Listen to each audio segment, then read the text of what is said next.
Nang bumagsak ang United States ng mga bunker-busting bomb sa tatlong pasilidad nuklear ng Iran noong Hunyo 22, hindi lang ito basta pag-atake na walang nakaisip na posible.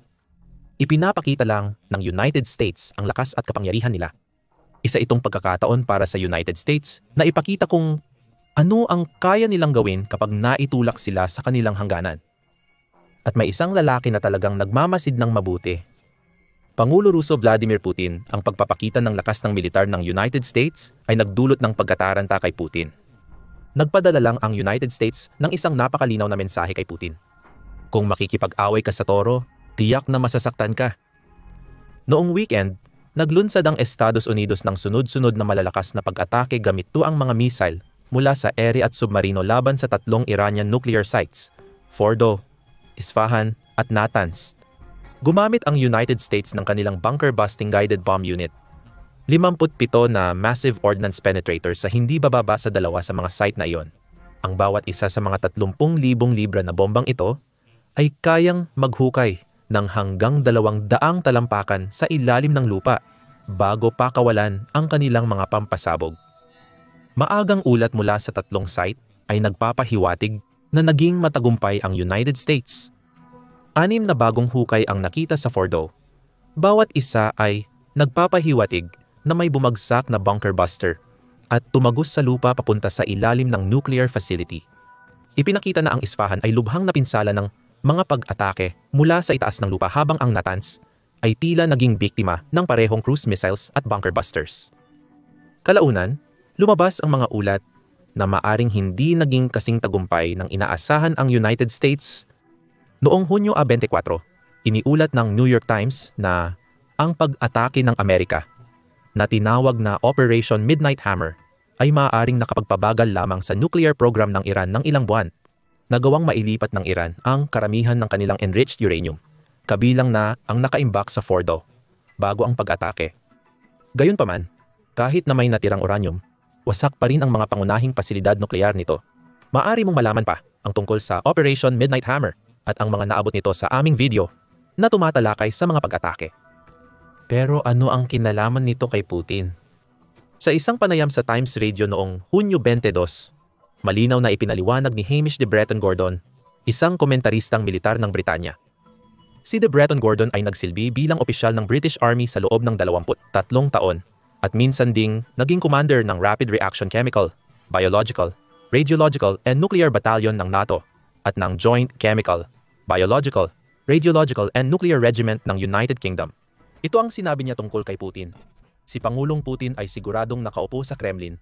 Alam mo, nanginginig sa takot na kayang gawin ito ng mga Amerikano. At tama siya sa ilang kadahilanan. Ang una, at marahil ang pinakamahalaga, ay ang Operation Midnight Hammer ay nagbunyag ng isang katotohanan na hanggang ngayon, si Putin ay alinman ay ayaw harapin o sadyang hindi pinaniniwala ang umiiral. Walang magagawa ang depensa sa himpapawid ng Russia laban sa isang sabayang pag-atake mula sa himpapawid na gumagamit ng mga makabagong jet fighter at mga misil. Para maintindihan kung bakit, kailangan nating tingnang mabuti ang mga depensa sa himpapawid na dinala ng Iran sa laban kontra Operation Midnight Hammer at sa naunang Operation Rising Lion ng Israel. Sa parehong pagkakataon, nilampaso ng Israel at United States ang depensa sa himpapawid ng Iran gamit ang mga makabagong jet fighter at napakaraming misil. Halos wala ni isa rito ang napigilan ng Iran. Diyan nakasalalay ang problema para kay Putin. Lahat ng meron ang Iran sa kanilang arsenal ng depensa sa himpapawid ay dinisenyo ng Russia para pigilan ang mga uri ng pag-atake na ginawa ng United States at Israel. Ayon sa Military Watch magazine, nagsimulang mag-invest ng malaki ang Iran sa mga ground-based na air defense system noong dekada, 1,980. Pagkatapos, bumili ito ng network ng Chinese HQ-2 na ayon sa ulat ay mga murang kopya lang ng isang Soviet-era air defense system na tinatawag na S-105. Hindi man ito kalakihan, pero para sa isang bansa tulad ng Iran na halos walang air defenses noong panahong iyon, ito ay isang simula. Lumipas ang panahon hanggang dekada 90 at nagsimulang bumili ang Iran ng air defense systems mula sa Russia, partikular ang S-200D. Sa abot kayang layo nitong 186 na milya. Nagbigay ang S-200D ng kumpletong coverage para sa himpapawid ng Iran. Sa unang pagkakataon, kahit na luma na ang sistema at kailangan pang manumanong i-reload para magamit ng epektibo. Pagsapit ng kalagitnaan ng dekada 90, nagsimula nang mag-export ang Russia ng S-300PM na hanay ng air defenses na nagbigay ng malaking pag-upgrade kumpara sa S-200.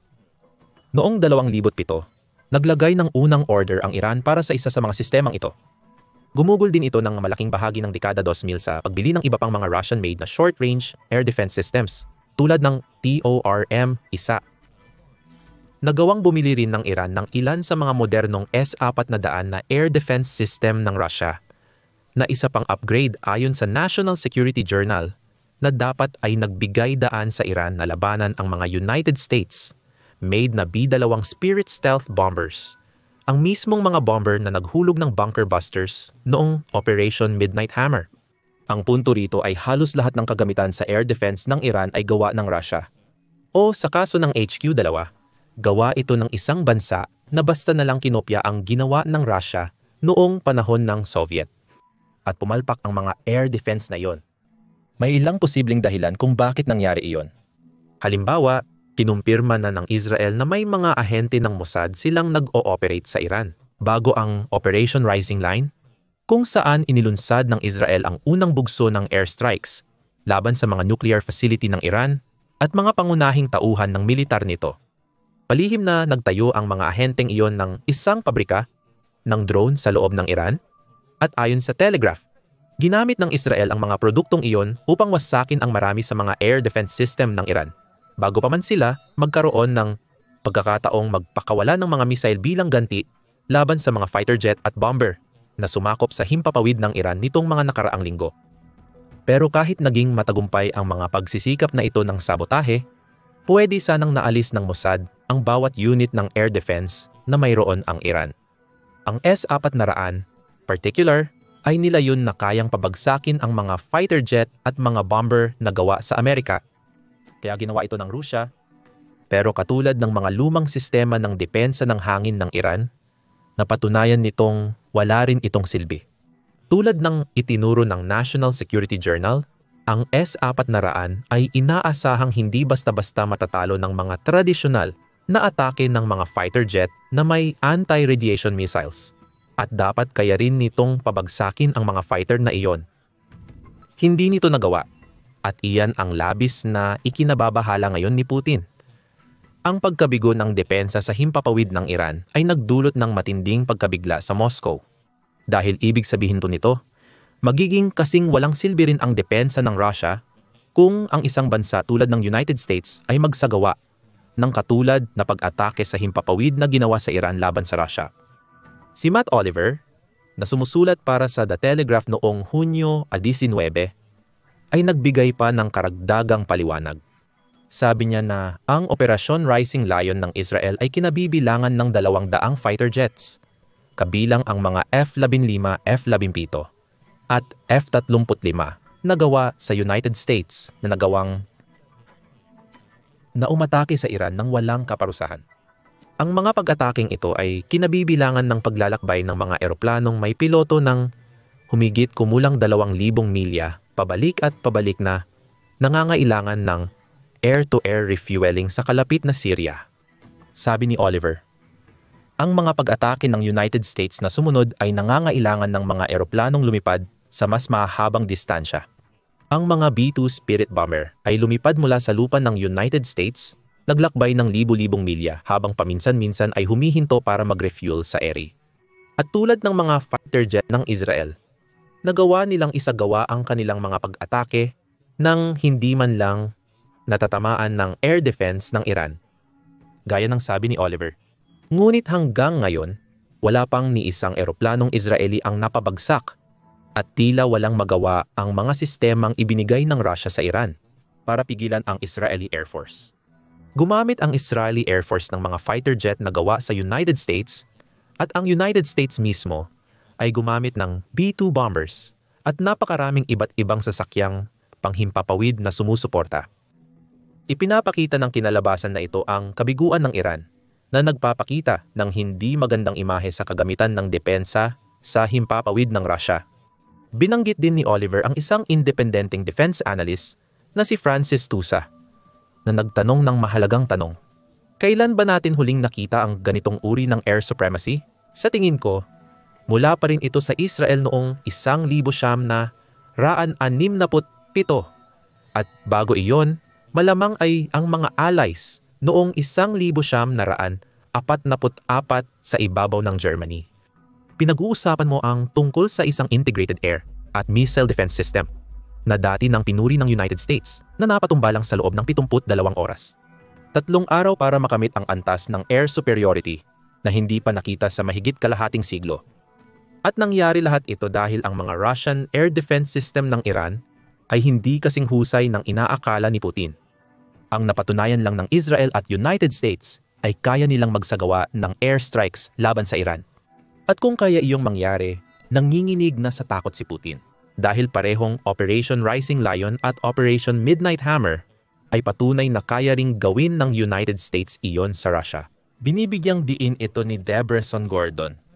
Sa isang artikulo noong Hunyo 23 para sa The Telegraph, itinuro niya na hindi kailangang mag-alala ng Russia tungkol sa anumang katulad ng sunod-sunod na pag-atake mula sa himpapawid na nakita sa Iran nitong mga nakaraang linggo. Walang panig ang nangangahas magpadala ng mga eroplano kahit malapit sa harapan ng kalaban, lalo na ang tumawid dito. Nagtagumpay lang ang mga Ruso na maglunsad ng epektibong mga pag-atake gamit ang standoff glide bombs at cruise missiles. At gumanti naman ang Ukraine gamit ang mga drone at limitadong supply ng mga long-range na Western missiles. Ngayon, hanggang sa puntong ito, hindi kailangang mag-alala ni Putin tungkol sa mga eroplano na naglulunsad ng pag-atake sa kanyang teritoryo. Hindi niya kailangan. Bago niya sinimulan ang kanyang pananakop, ang Air Force ng Ukraine ay mayroon lamang 100 at 5 fighter jets. Karamihan dito ay mga luma ng Mikoyan Gurevich, 20, Su-24 at Su-25. Alam ng Russia ang lahat tungkol sa mga jet na ito dahil sila ang gumawa nito. Ibig sabihin alam nila na kaya ng kanilang air defenses na pabagsakin ang mga ito. Kahit na dumating na ang mga F-16 sa Ukraine, na nagbigay daan sa Ukraine na makalikha ng ilang maliliit na lugar ng pansamantalang air superiority at makapagtanggol laban sa tuloy-tuloy na missile strikes ng Russia. Hindi kailangang mag-alala ni Putin dahil hindi naman pinalilipad ng Ukraine ang alinman sa mga jet na ito papasok sa Russia at siguradong hindi rin ito makakapasok ng malalim para makapagpakawala ng tunay na mapaminsalang mga pag-atake. Kahit pa mangyari iyon, wala sa dami ang Ukraine para makamit ang kahit anong katulad ng nagawa ng Israel at United States sa Iran. Ang mga air defense ng Russia, mula sa pananaw ng pagtatanggol laban sa mga Western fighter jet, ay halos hindi pa nasusubukan. Sa halip, napilitan ang Ukraine na umasa sa mga drone at missile strike. Binibigyang diin ito ni Debretsion Gordon. At ang mga strike na iyon ay maaaring nagbigay sa atin ng ideya kung gaano kawalang silbi ang mga air defense ng Russia. Ayon sa Ministry of Finance ng Ukraine, nawalan na ang Russia ng 1,188 sa kanilang mga air defense system dahil sa mga pag-atake ng Ukraine. Noong Hunyo lang, ika-24 iniulat ng United 24 Media na napilitan ang Russia na gumamit ng kakaibang mga Hedgehog van sa mismong Ukraine. Ang mga van na iyon ay may mga spike na idinisenyo para saluhin ang mga drone at ginagamit ang mga ito dahil hindi kayang pabagsakin ng air defense ng Russia ang mga drone na iyon. At iyan ay nagdadala sa isa pang punto. Hindi pa nasusubukan ng mga fighter jet ang air defense ng Russia, kundi patuloy pa rin silang nasisira sa napakaraming bilang. Ibig sabihin lang niyan ay masama ang kalalabasan para kay Putin. Napanood niya kung paano naging patunay ang Iran na kayang magsagawa ng United States ng airstrike sa kanyang teritoryo nang hindi magawa ng Russia ang kahit ano tungkol dito. At dahil napakarami ng nasirang Russian air defense systems ng Ukraine, kailangan ding harapin ni Putin na halos araw-araw ay humihina ang kanyang depensa habang isinasagawa niya ang kanyang digmaan ng pag-ubos laban sa Ukraine. Ang meron dito kay Putin ay isang resipe ng kapahamakan. At itong resipe na ito ang dahilan kung bakit siya nanginginig sa takot. Gaya ng sinabi ni Debretsion Gordon sa kanyang artikulo para sa Telegraph, ang diktador ng Russia at ang kanyang mga tagapayo ay tiyak na napagtanto na ngayon na madali lang mapabagsak ang kanilang depensa kung ang mga Ukrainian o ibang kalaban tulad ng NATO, ay may tamang kagamitan. Sa madaling salita, dehado ang Russia laban sa United States at mga kaalyado nito, at alam iyon ni Putin. Ang punong tagapamahala ng depensa ng United Kingdom Admiral Sir Tony Radakin ay nagbigay ng katulad na punto kay De Breton Gordon noong Hunyo 2. Nagsalita siya sa Defense Committee ng United Kingdom kung saan tinanong siya kung may alinlangan siya tungkol sa katatagan ng NATO. Sa kaso ng isang digmaan na may mataas na bilang ng mga nasawi tulad ng kasalukuyang nangyayari sa Ukraine, talagang hindi ako nag-aalala tungkol doon dahil tayo ay napakalakas kumpara sa pangunahing banta natin, ang Rusya. At ang tanong na mahirap sagutin sa publiko, pero dapat itanong ninyo sa mga tulad ko ay, kung sakaling magkadigmaan tayo laban sa Rusya, gaano kabilis nating makokontrol ang himpapawid? Dahil kung may sapat kang kontrol sa himpapawid, napakalakas ng kakayahan mong ilagay sa panganib ang isang bansa, lalo na ang ekonomiya nito. May punto si Radakin. Napansin niya na nagbago na ang kolektibong pag-iisip ng NATO tungkol sa Rusya. Noong nakaraan, tinitingnan ng NATO ang isang labanan laban sa mga puwersa ni Putin bilang muling pagbawi ng mga teritoryong sinakop ng Rusya. Halimbawa, kung sakaling salakayin ng Rusya ang isa sa mga Baltic states, ano ang gagawin ng NATO bilang tugon sa pagsalakay na iyon para mabawi muli ang teritoryo? Hindi na ganoon mag-isip ang NATO ngayon, ayon kay Radakin noong 12 ng Hunyo. Ang kalamangan ang siyang pumipigil sa Rusya at hindi pa ako naging mas malinaw sa buong karera ko tungkol sa tagumpay ng NATO sa pagpigil sa Rusya. At dahil bahagi pa rin ng NATO ang United States at ipinapakita kung gaano kahalaga ang kalamangan sa mga operasyon nito sa Israel. Nakikita na ngayon iyon ni Putin. Ang kanyang Air Force, pati na ang kanyang mga depensa sa himpapawid, ay wala sa kakayahan para manalo sa mas malaking digmaan kaysa sa kasalukuyang nangyayari sa Ukraine. Ipinagpatuloy ni Oliver ang puntong ito sa kanyang artikulo para sa The Telegraph. Para sa mga analyst ng depensa, isa na namang palatandaan ito na ang mga air defense system na gawa ng Russia na matagal nang kinatatakutan ng alyansang NATO ay maaaring hindi kasing tapang gaya ng inaakala noon. Nawala na kay Putin ang takot ng mga tao dahil sa nagawa ng United States at Israel sa Iran. Maaaring ituring ng ilan na parang pagsubok lang ang mga operasyong iyon. Tiyak na ito ang unang pagkakataon na ang tinuturing na nakakatakot na air defense ng Russia ay naharap sa uri ng banta na maaaring gawin ng NATO laban sa Russia. Kinulang ang depensa. Ngayon, mas kumpiyansa na ang NATO kaysa dati na kaya nilang gawin ang katulad nito laban kay Putin kung sakaling magkadigmaan ang kanilang grupo at ang Russia. Ibig sabihin din nito na malamang hindi kakayanin ng Russia na labanan ang uri ng digmaan na gusto ni Putin kung makakaharap nila ang NATO. Ayon yan kay dating United States Air Force Lieutenant General David Deptula na nakausap ng Wall Street Journal para ipaliwanag kung ano ang dulot ng kakulangan sa air superiority. Sa kaso ng digmaan ng Russia at Ukraine, makikita mo kung ano ang nangyayari kapag walang panig na nakakamit ng air superiority. Sabi niya, nagkakaroon ng stalemate at nauuwi sa digmaang nakabatay sa pag-ubos ng lakas. Sa kaso ng digmaan ng Israel at Iran, binibigyan sila nito ng malayang kakayahan na umatake kung saan sila may air superiority sa ilang bahagi ng Iran. Stalemate at pag-ubos ng lakas ang gusto ni Putin. Epektibo pa rin ang kanyang mga ground forces sa Ukraine kahit na bumagal na sila. Pero laban sa isang bansang kaalyado ng NATO, hindi uubra ang taktikang yan. Hindi dahil wala ang Russia ng sapat na ground forces para talunin ang mas maliit na bansa gaya ng Latvia o Estonia, kundi dahil anumang pag-atake sa kanilang teritoryo ay itinuturing na pag-atake sa buong NATO na magbubukas sa Russia sa mga opensiba mula sa pinagsamang puwersa ng himpapawid. Mas makapangyarihan iyon kaysa sa mga kinaharap ng palyadong air defense systems ng Iran hanggang ngayon. Kailangang harapin ng Iran ang ilang daang Israeli fighter jets at ilang B-2 stealth bombers. Kung magharap ang Russia at NATO, maaaring magdala ang alyansa ng 22,300 at 77 unit ng military aircraft sa labanan. Ayon sa statista noong Marso, 2,025 ang naaprubahan mula sa mahigit 7,000. 700 sa mga aircraft na iyon ay mga non-combat helicopter, pero malapit pa rin iyon sa 15,000 aircraft. Pwedeng magsanib ang mga iyon para magdulot ng mas matinding pinsala kaysa sa anumang nakita sa Iran hanggang ngayon. At sa mga air defense, na napatunayan lang na hindi kayang harapin kahit maliit na bahagi ng lakas ng himpapawid na iyon. Ngayon alam na ni Putin na hindi niya kayang ipagtanggol ang kanyang teritoryo kung sisimulan niya ang digmaan laban sa NATO na pinaniniwala ang gusto niya. Si D. Breton Gordon ay nagbanggit din ng isa pang kawili-wiling punto sa kanyang artikulo para sa The Telegraph.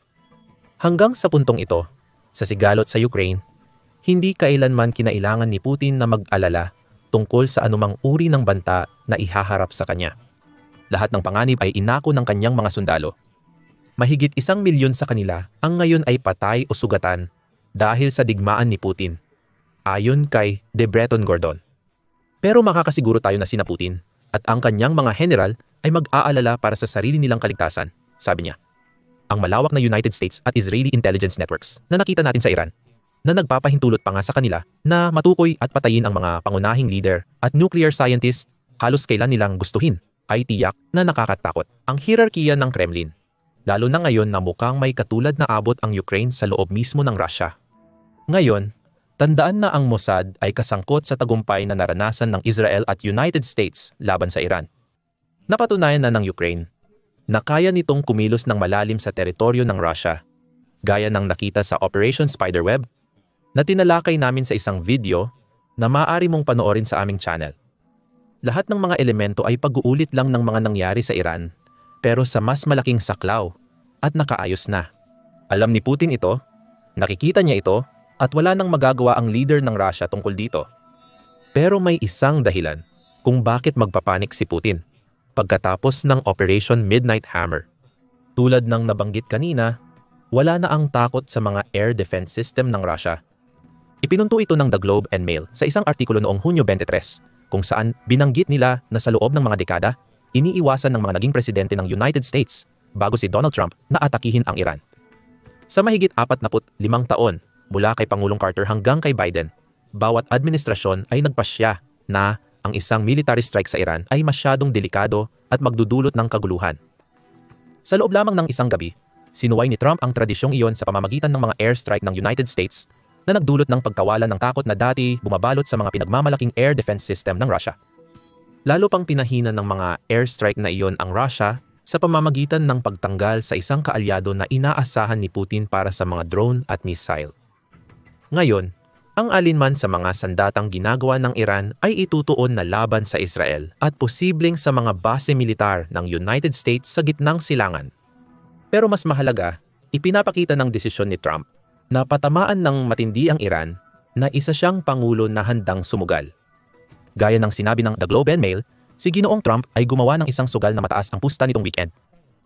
Sa operasyon, ipinakita ng militar ng United States ang kahangahangang katumpakan at napakalakas na puwersa na nagpadala ng mensahe na narinig sa bawat kabisera ng mundo. At wala nang mas malakas na tumunog ang mensaheng iyon kundi sa Moscow. Ngayon tatanungin ni Putin ang sarili niya kung handa ang United States na atakihin ang Iran na matagal nitong iniiwasan gawin sa loob ng mga dekada, gaano kalaki ang posibilidad na atakihin din nito ang Russia. Pagkatapos ng lahat, dahil sa pagkaantala ng negosasyon sa tigil putukan at ng digmaan sa Ukraine, maaaring magsimulang makita ni Trump ang direktang pag-atake sa Russia bilang isang posibleng opsyon. Ngayon, maaaring maramdaman ng presidente ng United States na maaaring gumana ang ganitong uri ng pag-atake. Nakita niyang gumana ito sa Iran na gumagamit din ng maraming parehong sistema ng depensa sa himpapawid na ginagamit ng Russia. Nakikita rin niya na ang depensa ng Russia ay napahina na ng mahigit 3 taon ng digmaan laban sa Ukraine at NATO. Sa tabi ng Amerika, maaaring magpakita ang United States ng mas matinding banta mula sa himpapawid laban sa Russia kaysa sa anumang ipinapakita sa Iran. Aasahan ni Putin na hindi umabot sa ganon. Aasahan niyang ang Operation Midnight Hammer ay maghahatak sa United States sa mas malalim na labanan na maglalayo ng atensyon nito mula sa Russia. Sabi ni Pete Hegseth, ang kalihim ng tanggulang pambansa ng United States, hindi iyon mangyayari. Sa gitna ng mga pag-atake ng United States, sinabi niya sa press, ang masasabi ko lang, gaya ng itinagubilin at nilinaw ng Pangulo, ito ay tiyak na hindi walang hanggan. Sa madaling salita, hindi layunin ng United States na gamitin ang Operation Midnight Hammer bilang panimula ng karagdagang pag-atake laban sa Iran. Ngunit tutugon ito kung gaganti ang Iran. Hindi mangyayari ang isang walang katapusang labanan kung may magagawa ang United States tungkol dito. Ang kawalan ng tuloy-tuloy na labanan sa gitnang silangan ay nangangahulugan na muling ibabaling ng United States ang kanilang pansin sa Russia. At kapag nangyari iyon, makikita ng United States ang isang kalaban na hindi naman kasing lakas ng matagal nang sinasabi tungkol dito. Siyempre, maaaring hindi na kailangan pang maghintay ng matagal ni Putin para buhusan ng United States at NATO ng kanilang pinagsamang lakas ang Russia. Hindi ka maniniwala sa ginawa ng NATO para sa Ukraine. Maaaring tapos na para kay Putin dahil sa malaking pagbabago na ginawa ng NATO. Ibig sabihin, maaaring hindi na kailanman kailanganin ang mga airstrike laban sa Russia. Alamin pa ang iba sa aming video. At huwag kalimutang mag-subscribe sa The Military Show para sa mga pinakabagong balita tungkol sa mga naging epekto ng airstrikes ng United States sa Iran.